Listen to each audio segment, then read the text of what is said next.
The late afternoon sun slanted through the canopy, dappling the forest floor in shifting patterns of gold and green. The air, crisp and carrying the scent of damp earth and pine, was a welcome reprieve after a long ascent. My hiking companions and I had been following a lesser-known trail, drawn by the promise of a secluded overlook. But it wasn't the view that truly stopped us that day. We came upon it unexpectedly, tucked away in a small clearing. A tree. Not just any tree, but an ancient, formidable oak, its girth suggesting centuries of silent watch over the woods. Its branches, gnarled and thick, reached out like ancient arms. But it was its trunk that truly captured our attention. It was covered from near its base to as high as we could reasonably see with carvings. Hundreds, perhaps thousands of names, initials, dates, hearts, symbols, all etched into the weathered bark, layers upon layers, like the whispers of generations past. A quiet reverence fell over our group. We stepped closer, our initial chatter fading into murmurs of wonder. It felt like stumbling upon a secret library, each name a forgotten story. My friend Mark traced a finger over a particularly deep carving. "Look at this," he said. "Some of these are so old, almost worn away by time."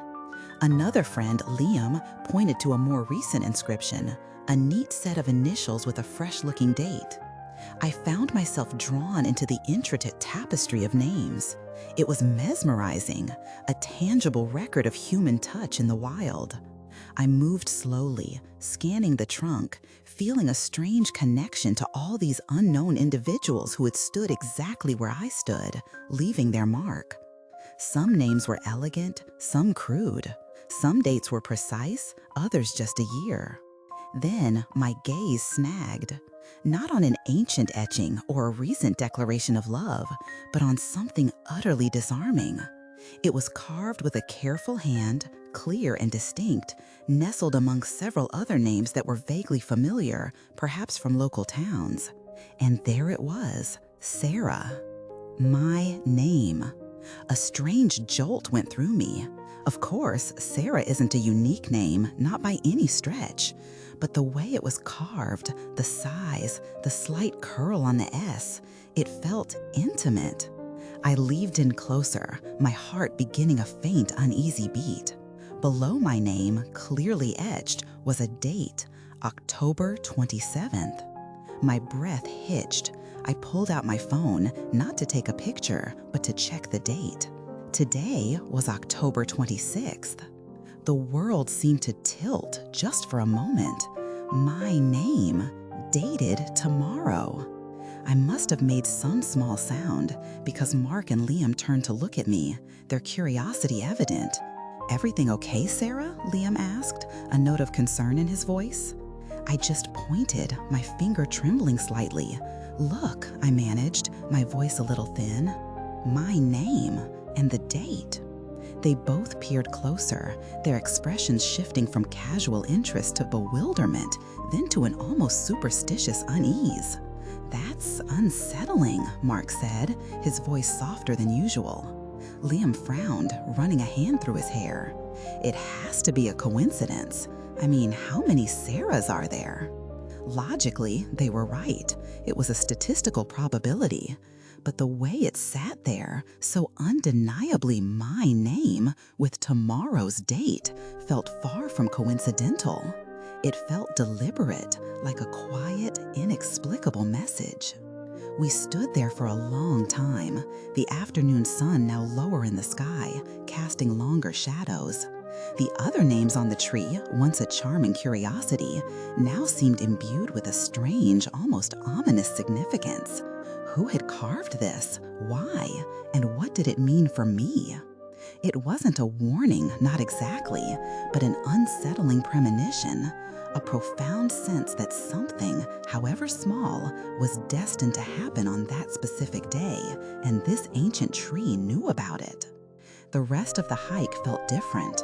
The beauty of the forest was still there, the vibrant autumn colors, the gentle rustle of leaves, but a strange quiet settled over me. My thoughts circled back to the tree, to the name and the date. I didn't feel fear, not precisely, but a deep sense of vulnerability, an awareness of the delicate veil between what is known and what remains shrouded.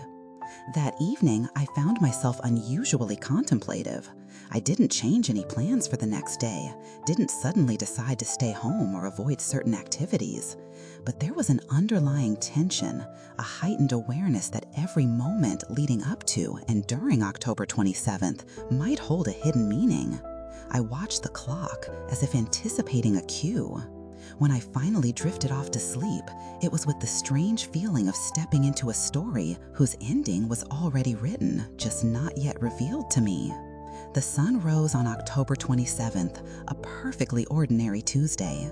I went through my morning routine with an almost ceremonial slowness, pouring my coffee, checking emails, listening to the quiet hum of the refrigerator. Nothing felt out of place. I walked my dog, spoke to neighbors, ran errands. Each moment passed, unremarkable in its individual components, yet imbued with an extraordinary significance in my mind. Hours ticked by, lunch came and went, the afternoon unfolded. Still, nothing dramatic, nothing extraordinary, nothing that seemed to fulfill the enigmatic promise of the tree carving.